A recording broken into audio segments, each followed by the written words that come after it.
അങ്ങനെ ഇരിക്കുന്ന നേരത്താണ് എൻ്റെ സുഹൃത്തായ കുരുവി ഫോൺ വിളിക്കുന്നത്. എടാ, നീ ഫ്രീ ആണെങ്കിൽ അമ്പലത്തിലേക്കൊന്ന് ഇറങ്ങും, ഞാൻ അമ്പലത്തിലുണ്ട്. ഇത്രയും നാളില്ലാത്ത ഭക്തി എവിടെ നിന്നാണ് ഇവന് പെട്ടെന്നുണ്ടായത് എന്ന ആശയക്കുഴപ്പത്തിൽ പെട്ടെന്ന് തന്നെ കുളിയും പാസാക്കി ഞാൻ വീട്ടിൽ നിന്നും ഇറങ്ങി.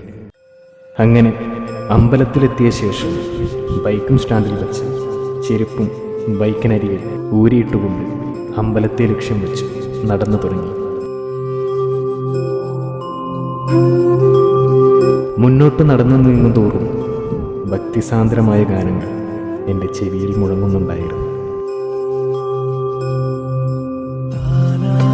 മനസ്സില്ല മനസ്സോടെയാണ് ഞാൻ അമ്പലത്തിൽ പോയതെങ്കിലും കാറ്റിൽ പാറി വരുന്ന ചന്ദനത്തിരിയുടെ ഗന്ധവും പൂക്കളുടെ സുഗന്ധവും എന്നിൽ വല്ലാത്തൊരു പോസിറ്റീവ് എനർജി പകർന്നു നൽകി.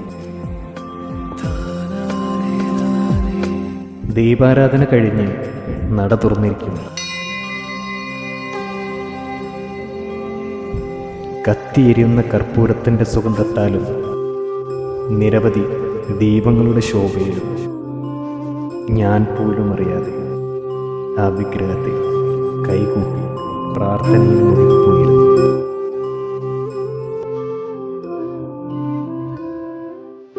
ആ സമയമാണ് എനിക്ക് പിന്നിൽ നിന്ന് ഒരു വിളി ഉയരുന്നത്. എടാ, അതൊരു പെണ്ണിൻ്റെ ശബ്ദമായിരുന്നു.